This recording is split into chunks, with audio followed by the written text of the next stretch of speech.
read of a man who stood to speak at the funeral of a friend.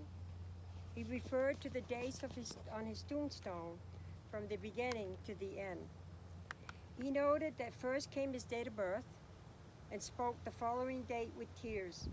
But he said what mattered most of all was the dash between those years.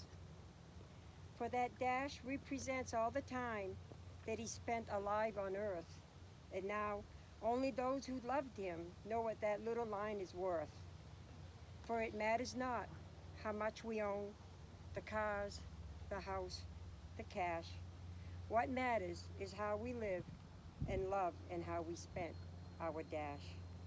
So think about this long and hard. Are there things you'd like to change? For you never know how much time is left that can still be rearranged. If we could just slow down enough to consider what's true and real, and always try to understand the way other people feel, and be less quick to anger and show appreciation more and love the people in our lives like we've never loved before. If we treated each other with respect and more often wear a smile, remembering that this special dash might only last a little while. So, when your eulogy is being read with your life's action to rehab, would you be proud of the things they say about how you spent your dash?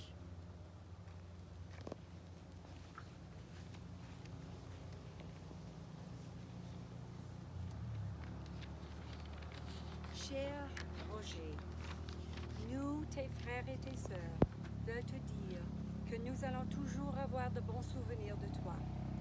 Un jour, nous allons se revoir. The translation, Dear Roger, we, your brothers and sisters, want to tell you that we will always have good memories of you. One day we are going to see each other again. Someone once said, life is the memories you create for others to remember. So you want to create memories that are positive and lasting. I'd like to share some of those memories that I gathered from our siblings. Angeline has a snapshot of a brave little 5 to 6 year old boy who'd had his appendix out in a hospital in Canada. She remembers a little guy sitting under the Christmas tree, timidly and trustingly waiting for his family to pick him up.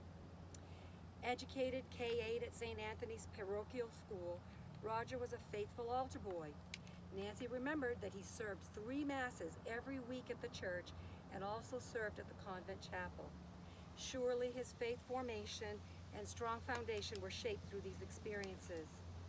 One weekend, he and Wilfred demonstrated their ingenuousness when they accompanied adults who'd had too much to drink when they were in Spencer at some sporting camps about 20 miles from Jackman.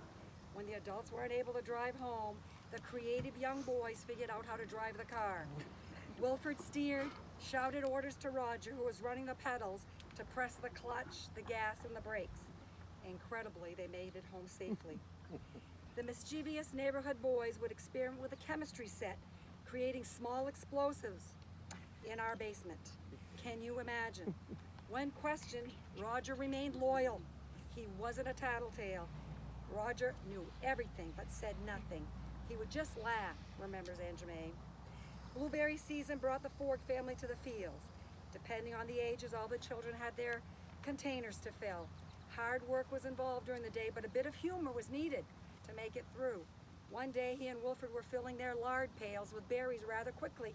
Mom was proud of their diligence, but luckily Mom, who made sure the blueberries were picked clean because she sold them to the restaurants on the way home, checked them over before putting them in the shade under a tree.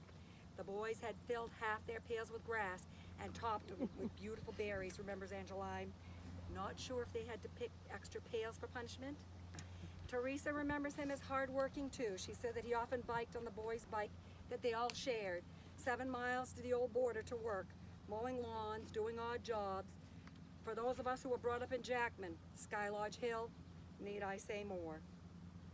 Roger earned the nickname Baloney, which could be attributed to his quick wit. According to Roland, when Nain had blue laws, Dad had stopped by Jules Carrion's store with Roger after Mass to buy a quart of Ballantine beer. The sheriff arrived at the store a short time later. He asked them what they were buying.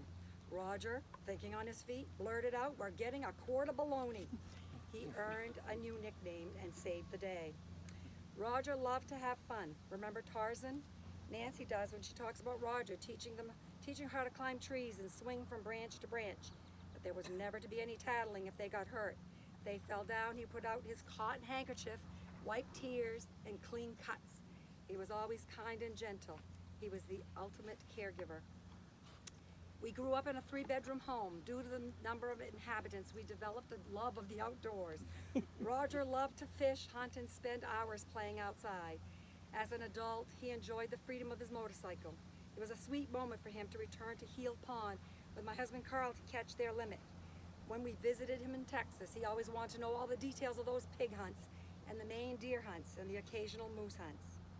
In the young eyes of Lorraine, Julie, and Cecile, he was larger than life. We thought he looked like Elvis at times, or like Paul Anka as he played an old 4-string guitar. In Wilfred's words, Wilfred, stop it. If I could be there, I would tell him about the time we were in Canada as teenagers. A couple of carloads of us and our friends went to St. George on a Saturday night to drink and dance with the girls. We were in one of the hotels where there was a live band playing, a group from New York. After a while, it became obvious they were looking at us and pointing. They had a picture and that they were passing that around. They sent our table around, and when it was their break, they came over. "Paul," they said, "we were looking for you. We know you're Canadian, so we thought we might have a chance of seeing you." They bought us beer all night. I don't think we really convinced them that it wasn't Paul Anka. Look at Roger's graduation picture and a picture of Paul Anka of that vintage. That's a story Wilfred said I would tell. It's one of my favorites. But he was a celebrity. We girls would melt when he tugged on our curls. Julie thought he would go to Hollywood, not the military. When Mom received a small black and white picture of him with his new wife Nelda, I thought she looked like a movie star with her blonde hairdo. Perhaps he had visited Hollywood to find this beautiful lady. Roger left home when I was quite young. His characteristics were enforced through letters he wrote to Mom and Dad in French, which Mom read aloud. He talked about his life, his family, and his duties serving his country. We used to watch Western shows on TV, and I likened him to those cowboys, especially John Wayne, who personified wisdom, trustworthiness, and true grit. Family first was Roger's ongoing mantra. He always warmly welcomed family and was always concerned for everyone's well-being. Teresa remembers a heartwarming conversation with Roger when Kelly was just a baby, visiting her mama Pepe. Roger told her that they had also given Kelly Teresa's middle name Yvette. Roland has fond memories of when they were stationed in Louisiana at the same time. Aunt May also remembers when he was best man at her wedding. Julie speaks of his heart when, without a second thought, Roger and his young family scooped her up along with her son Lauren and took them to Louisiana when she was in a tough spot. Adult memories of Gerard and Roger together conjure up for Tammy Jo, Gerard's widow, the vision of Gerard gesturing in animation and Roger laughing, nodding, and shaking his head, listening to Gerard's point of view. He had a special patriarchal concern for Michael the baby. I'm sure Roger's in charge of looking over the rest of us in union with Lorraine, Gerard, and Mike. Tears will dry, smiles will fade, but memories will last forever. Someone anonymously said, "The world is far from perfect.